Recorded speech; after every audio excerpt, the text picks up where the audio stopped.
ಮುಖ್ಯವಾಗಿ ಜೈಲಲ್ಲೇನೆ ಒಬ್ಬ ಕೈದಿಗೆ ಅಂದರೆ ದರ್ಶನ್ ಅನ್ನೋದಕ್ಕಿಂತ ಒಬ್ಬ ಕೈದಿಗೆ ಸಿಗುವಂತಹ ಸೌಲಭ್ಯಗಳು ಎಷ್ಟು ದಾರಿ ತಪ್ಪಿಸುತ್ತೆ ಸಾಮಾನ್ಯ ಜನರನ್ನಿರಬಹುದು. ಕ್ರೈಮ್ ಮಾಡಿ ಯಾರಿಗೆ ಬೇಕಾದರೂ ನಾವು ದುಡ್ಡಿದ್ರೆ ಫೆಸಿಲಿಟಿ ತಗೋಬೇಕು ಅನ್ಸುತ್ತಾ?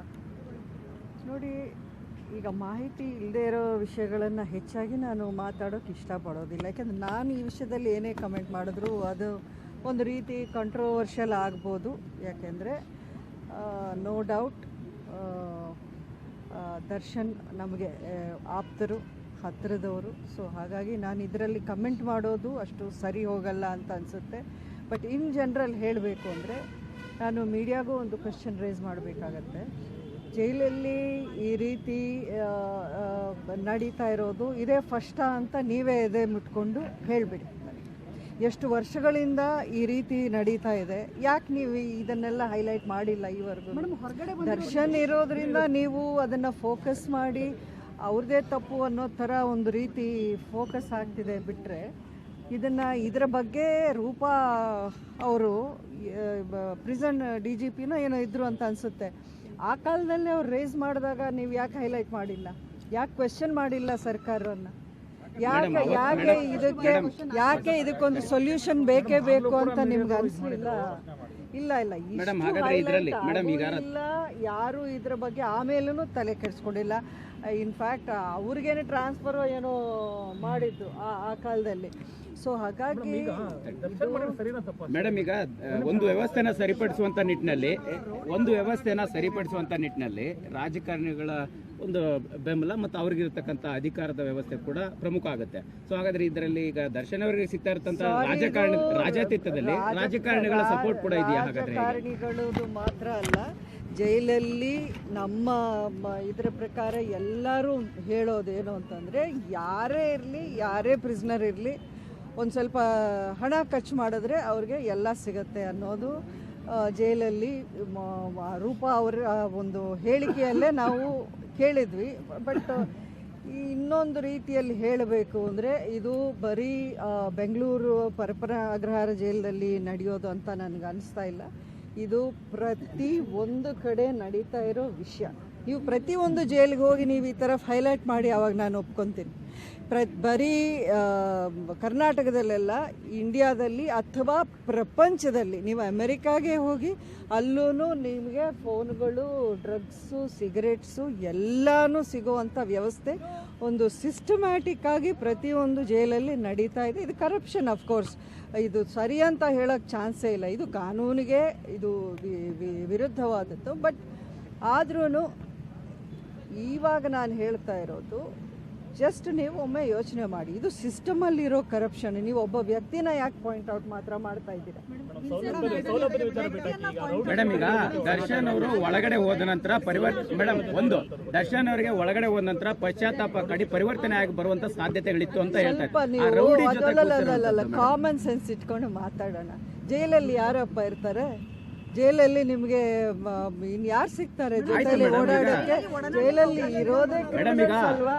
ಜೈಲಲ್ಲಿ ಅವರ ಜೊತೆಲಿ ಇರೋರ ಜೊತೆಲಿ ಮಾತಾಡದೆ ಇನ್ಯಾರು ಸಿಗ್ತಾರೆ ಮೇಡಮ್? ಈಗ ಜೈಲಲ್ಲಿ ಯಾರು ಇರ್ತಾರೆ ಅಂತ ಪ್ರಶ್ನೆ ಬಂದ್ರೆ, ಈಗ ಅಲ್ಲಿ ಹೋಗಿರೋರೆಲ್ಲರೂ ರೌಡಿಗಳು ಅಂತ ಅನ್ಬೇಕಾಗುತ್ತೆ. ಹಾಗಾದ್ರೆ ದರ್ಶನ್ ಅವ್ರು ಯಾವ್ದೋ ಒಂದು ಸಂದರ್ಭಕ್ಕಾಗಿರುವಂತ ತಪ್ಪಿಗೋಸ್ಕರ ಹೋಗಿರ್ತಾರೆ. ಕೆಲವು ಸಾರಿ ಅನಿರೀಕ್ಷಿತವಾಗಿ ಆಗುವಂತ ತಪ್ಪುಗಳು ಕೂಡ ಅವ್ರನ್ನ ಜೈಲಿಗೆ ಹೋಗುವಂತ ಸಂದರ್ಭ ತರುತ್ತೆ. ಅವ್ರು ಜೈಲಲ್ಲಿ ಯಾರನ್ನೂ ಮಾತಾಡಿಸಬಾರ್ದು ಅನ್ನೋ ರೀತಿಯಲ್ಲಿ ಹೇಳ್ತಾ ಇದ್ದಾರೆ. ಎಲ್ಲರನ್ನೂ ಕೂತು ಮಾತನಾಡಿಸುವಂತಹ ಇದು ಖಂಡಿತ ಅಲ್ಲಲ್ಲ, ಇದು ಖಂಡಿತ ನೀವು ಆ ಜೈಲಿಗೆ ಸಂಬಂಧಪಟ್ಟ ಅಧಿಕಾರಿಗಳನ್ನು ಕೇಳಬೇಕಾಗಿರೋ ಪ್ರಶ್ನೆ ಅಲ್ವಾ? This is the mistake of the authorities they.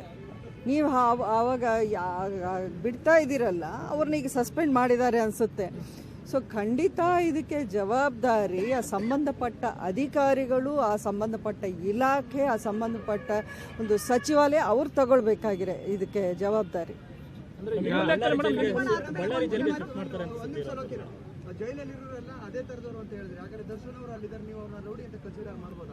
ಅಲ್ಲಲ್ಲ, ದರ್ಶನ್ ಅವರು ಆರೋಪಿ ಸ್ಥಾನದಲ್ಲಿ ಇರೋರು. ಅವರು ಖಂಡಿತ ಇನ್ನೂ ಅವ್ರನ್ನ ಕನ್ವಿಕ್ಷನ್ ಆಗಿರಲಿಲ್ಲ. ಜೈಲಲ್ಲಿ ನಿಮಗೆ ಉಳಿದವರನ್ನ ನೀವು ನೋಡಿಕೊಂಡ್ರೆ ನೀವು ದರ್ಶನ ಮಾತ್ರ ಪಿನ್ ಪಾಯಿಂಟ್ ಮಾಡಿ ಮಾಡಿ ಮಾಡಿ ನೋಡ್ತಾ ಇದ್ದೀರಾ. ಒಂದು ಸೈಡಲ್ಲೂ ಫೋಕಸ್ ಮಾಡಿ, ನೀವು ನಿಮ್ಗೆ ಗೊತ್ತಾಗುತ್ತೆ ಅಲ್ಲಿ ಯಾರಿದ್ದಾರೆ, ಏನೇನು ನಡೀತಾ ಇದೆ. ಮೇಡಮ್, ಎಲ್ಲರೂ ಕೂಡ ಇರ್ತಾರೆ, ಜೈಲಲ್ಲಿ ಹೋಗುವಂಥವ್ರು ಅಪರಾಧಿಗಳು ಇರ್ತಾರೆ, ಒಂದಷ್ಟು ಜನ ಆರೋಪಿಗಳು ಇರ್ತಾರೆ. ಆದರೆ ಜೈಲಲ್ಲೇ ಆದಂತಹ ಒಂದಷ್ಟು ರೂಲ್ಸ್ಗಳಿರುತ್ತೆ. ಈ ರೀತಿಯಾಗಿ ಫ್ರೀ ಆಗಿ ಖಂಡಿತ ರೂಲ್ಸ್ನ ರೆಸಾರ್ಟ್ ಅಲ್ಲಿ ಕೂತು ನಾವು ಪಾರ್ಟಿ ಮಾಡೋ ತರ ಮಾಡಿದ್ರೆ ಅದನ್ನ ತಪ್ಪು ರೈಟ್ ಅಂತ ಯಾರು ಹೇಳೋಕ್ಕಾಗಲ್ಲ. ಖಂಡಿತ ಅದು ತಪ್ಪೆ. ಆ ತಪ್ಪಿಗೇನೆ ಅವ್ರಿಗೆ ಈಗ ಒಂದು 8-9 ಜನಕ್ಕೆ ಸಸ್ಪೆಂಡ್ ಮಾಡಿದ್ದು ಆಯಿತು. ಖಂಡಿತ ಅದನ್ನ ಆ್ಯಕ್ಷನ್ ತಗೊಳ್ಳೇಬೇಕಾಗಿದೆ, ತಗೋತಾರೆ. ಬಳ್ಳಾರಿ ಜೈಲಿಗೆ ಶಿಫ್ಟ್ ಮಾಡುವಂತ ಸಾಧ್ಯತೆಗಳು ನನಗೆ ಇದ್ರ ಬಗ್ಗೆ ಗೊತ್ತಿಲ್ಲ, ನಿಜಕ್ಕೂ ನೀವು ಗೊತ್ತಿಲ್ಲ. ಭೇಟಿಗೆ ತೆರಳಕ್ಕೆ ಏನಾದ್ರು ಪ್ಲಾನ್ ಆಗಿತ್ತಾ, ತೆರಳುವಂತ ಸಾಧ್ಯತೆಗಳಿದೆಯಾ, ಹೇಗೆ? ಇದು ನನಗೆ ಸ್ವಲ್ಪ ಪರ್ಸನಲ್ ವಿಷಯ, ಸೊ ಹಾಗಾಗಿ ನಾನು ಇದ್ರ ಬಗ್ಗೆ ಹೇಳಲ್ಲ ಇಲ್ಲಿ. ಜೈಲಲ್ಲೇನೆ ಒಬ್ಬ ಕೈದಿಗೆ ಅಂದ್ರೆ ದರ್ಶನ್ ಅನ್ನೋದಕ್ಕಿಂತ ಒಬ್ಬ ಕೈದಿಗೆ ಸಿಗುವಂತಹ ಸೌಲಭ್ಯಗಳು ಎಷ್ಟು ದಾರಿ ತಪ್ಪಿಸುತ್ತೆ ಸಾಮಾನ್ಯ ಜನರನ್ನಿರಬಹುದು. ಕ್ರೈಮ್ ಮಾಡಿ ಯಾರಿಗೆ ಬೇಕಾದ್ರೂ ನಾವು ದುಡ್ಡಿದ್ರೆ ಫೆಸಿಲಿಟಿ ತಗೋಬೇಕು ಅನ್ಸುತ್ತಾ? ನೋಡಿ, ಈಗ ಮಾಹಿತಿ ಇಲ್ಲದೆ ಇರೋ ವಿಷಯಗಳನ್ನು ಹೆಚ್ಚಾಗಿ ನಾನು ಮಾತಾಡೋಕೆ ಇಷ್ಟಪಡೋದಿಲ್ಲ. ಯಾಕೆಂದರೆ ನಾನು ಈ ವಿಷಯದಲ್ಲಿ ಏನೇ ಕಮೆಂಟ್ ಮಾಡಿದ್ರು ಅದು ಒಂದು ರೀತಿ ಕಂಟ್ರೋವರ್ಷಿಯಲ್ ಆಗ್ಬೋದು. ಯಾಕೆಂದರೆ ನೋ ಡೌಟ್ ದರ್ಶನ್ ನಮಗೆ ಆಪ್ತರು, ಹತ್ತಿರದವರು. ಸೊ ಹಾಗಾಗಿ ನಾನು ಇದರಲ್ಲಿ ಕಮೆಂಟ್ ಮಾಡೋದು ಅಷ್ಟು ಸರಿ ಹೋಗಲ್ಲ ಅಂತ ಅನಿಸುತ್ತೆ. ಬಟ್ ಇನ್ ಜನರಲ್ ಹೇಳಬೇಕು ಅಂದರೆ ನಾನು ಮೀಡಿಯಾಗೂ ಒಂದು ಕ್ವೆಶ್ಚನ್ ರೇಸ್ ಮಾಡಬೇಕಾಗತ್ತೆ. ಜೈಲಲ್ಲಿ ಈ ರೀತಿ ನಡೀತಾ ಇರೋದು ಇದೇ ಫಸ್ಟಾ ಅಂತ ನೀವೇ ಎದೆ ಮುಟ್ಕೊಂಡು ಹೇಳಿಬಿಡಿ ನನಗೆ.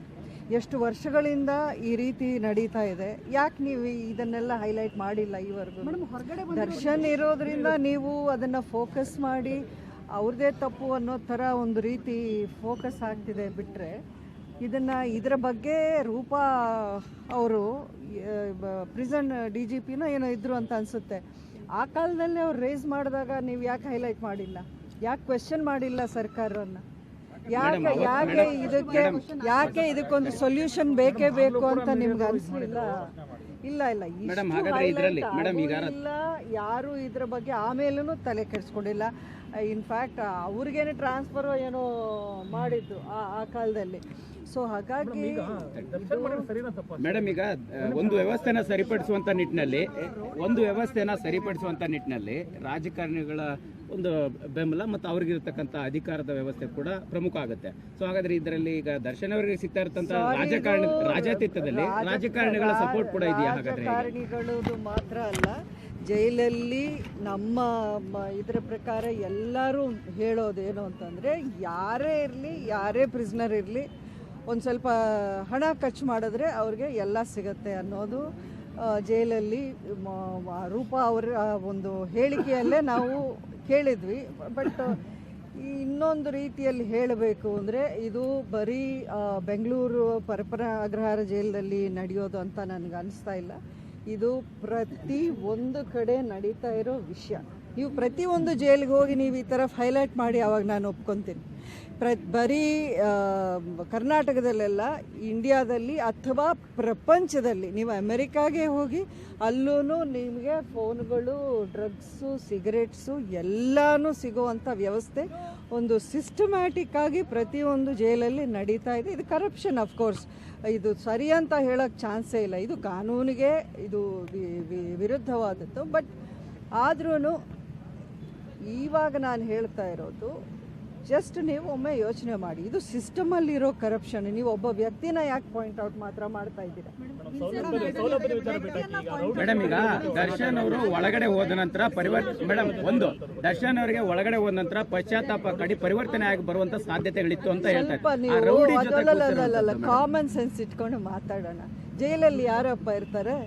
ಜೈಲಲ್ಲಿ ನಿಮಗೆ ಇನ್ಯಾರು ಸಿಗ್ತಾರೆ ಜೊತೆಲಿ ಓಡಾಡೋಕ್ಕೆ? ಜೈಲಲ್ಲಿ ಇರೋದೇ ಅಲ್ವಾ? ಜೈಲಲ್ಲಿ ಅವರ ಜೊತೆಲಿ ಇರೋರ ಜೊತೆ ಮಾತಾಡದೆ ಇನ್ಯಾರು ಸಿಗ್ತಾರೆ ಮೇಡಮ್? ಈಗ ಜೈಲಲ್ಲಿ ಯಾರು ಇರ್ತಾರೆ ಅಂತ ಪ್ರಶ್ನೆ ಬಂದ್ರೆ, ಈಗ ಅಲ್ಲಿ ಹೋಗಿರೋರೆಲ್ಲರೂ ರೌಡಿಗಳು ಅಂತ ಅನ್ಬೇಕಾಗುತ್ತೆ. ಹಾಗಾದ್ರೆ ದರ್ಶನ್ ಅವ್ರು ಯಾವ್ದೋ ಒಂದು ಸಂದರ್ಭಕ್ಕಾಗಿರುವಂತ ತಪ್ಪಿಗೋಸ್ಕರ ಹೋಗಿರ್ತಾರೆ. ಕೆಲವು ಸಾರಿ ಅನಿರೀಕ್ಷಿತವಾಗಿ ಆಗುವಂತ ತಪ್ಪುಗಳು ಕೂಡ ಅವ್ರನ್ನ ಜೈಲಿಗೆ ಹೋಗುವಂತ ಸಂದರ್ಭ ಬರುತ್ತೆ. ಅವ್ರು ಜೈಲಲ್ಲಿ ಯಾರನ್ನು ಮಾತಾಡಿಸಬಾರ್ದು ಅನ್ನೋ ರೀತಿಯಲ್ಲಿ ಹೇಳ್ತಾ ಇದ್ದಾರೆ. ಎಲ್ಲರನ್ನೂ ಕೂತು ಮಾತನಾಡಿಸುವಂತಹ ಇದು ಖಂಡಿತ ಅಲ್ಲಲ್ಲ, ಇದು ಖಂಡಿತ ನೀವು ಆ ಜೈಲಿಗೆ ಸಂಬಂಧಪಟ್ಟ ಅಧಿಕಾರಿಗಳನ್ನ ಕೇಳಬೇಕಾಗಿರೋ ಪ್ರಶ್ನೆ ಅಲ್ವಾ? This is the mistake of the authorities they. ನೀವು ಆವಾಗ ಬಿಡ್ತಾ ಇದ್ದೀರಲ್ಲ, ಅವ್ರನ್ನ ಈಗ ಸಸ್ಪೆಂಡ್ ಮಾಡಿದ್ದಾರೆ ಅನಿಸುತ್ತೆ. ಸೊ ಖಂಡಿತ ಇದಕ್ಕೆ ಜವಾಬ್ದಾರಿ ಆ ಸಂಬಂಧಪಟ್ಟ ಅಧಿಕಾರಿಗಳು, ಆ ಸಂಬಂಧಪಟ್ಟ ಇಲಾಖೆ, ಆ ಸಂಬಂಧಪಟ್ಟ ಒಂದು ಸಚಿವಾಲಯ ಅವ್ರು ತಗೊಳ್ಬೇಕಾಗಿದೆ ಇದಕ್ಕೆ ಜವಾಬ್ದಾರಿ.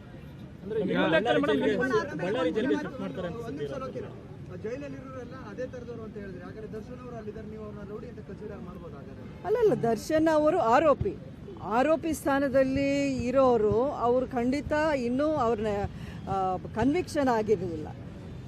ಜೈಲಲ್ಲಿ ನಿಮಗೆ ಉಳಿದವರನ್ನ ನೀವು ನೋಡಿಕೊಂಡ್ರೆ ನೀವು ದರ್ಶನ ಮಾತ್ರ ಪಿನ್ ಪಾಯಿಂಟ್ ಮಾಡಿ ನೋಡ್ತಾ ಇದ್ದೀರಾ. ಒಂದು ಸೈಡಲ್ಲೂ ಫೋಕಸ್ ಮಾಡಿ, ನಿಮ್ಗೆ ಗೊತ್ತಾಗುತ್ತೆ ಅಲ್ಲಿ ಯಾರಿದ್ದಾರೆ, ಏನೇನು ನಡೀತಾ ಇದೆ. ಎಲ್ಲರೂ ಕೂಡ ಇರ್ತಾರೆ, ಜೈಲಲ್ಲಿ ಹೋಗುವಂಥವ್ರು ಅಪರಾಧಿಗಳು ಇರ್ತಾರೆ, ಒಂದಷ್ಟು ಜನ ಆರೋಪಿಗಳು ಇರ್ತಾರೆ. ಆದರೆ ಜೈಲಲ್ಲೇ ಆದಂತಹ ಒಂದಷ್ಟು ರೂಲ್ಸ್ಗಳಿರುತ್ತೆ. ಈ ರೀತಿಯಾಗಿ ಫ್ರೀ ಆಗಿ ಖಂಡಿತ ರೂಲ್ಸ್ನ ರೆಸಾರ್ಟ್ ಅಲ್ಲಿ ಕೂತು ನಾವು ಪಾರ್ಟಿ ಮಾಡೋ ತರ ಮಾಡಿದ್ರೆ ಅದೆಲ್ಲ ತಪ್ಪು, ರೈಟ್ ಅಂತ ಯಾರು ಹೇಳೋಕ್ಕಾಗಲ್ಲ. ಖಂಡಿತ ಅದು ತಪ್ಪೆ. ಆ ತಪ್ಪಿಗೇನೆ ಅವ್ರಿಗೆ ಈಗ ಒಂದು 8-9 ಜನಕ್ಕೆ ಸಸ್ಪೆಂಡ್ ಮಾಡಿದ್ದು ಆಯಿತು. ಖಂಡಿತ ಅದನ್ನ ಆ್ಯಕ್ಷನ್ ತಗೊಳ್ಳೇಬೇಕಾಗಿದೆ, ತಗೋತಾರೆ. ನನಗೆ ಇದ್ರ ಬಗ್ಗೆ ಗೊತ್ತಿಲ್ಲ, ನಿಜಕ್ಕೂ ಗೊತ್ತಿಲ್ಲ. ಪ್ಲಾನ್ ಆಗಿತ್ತಾ, ತೆರಳುವಂತ ಸಾಧ್ಯತೆಗಳಿದೆಯಾ, ಹೇಗೆ?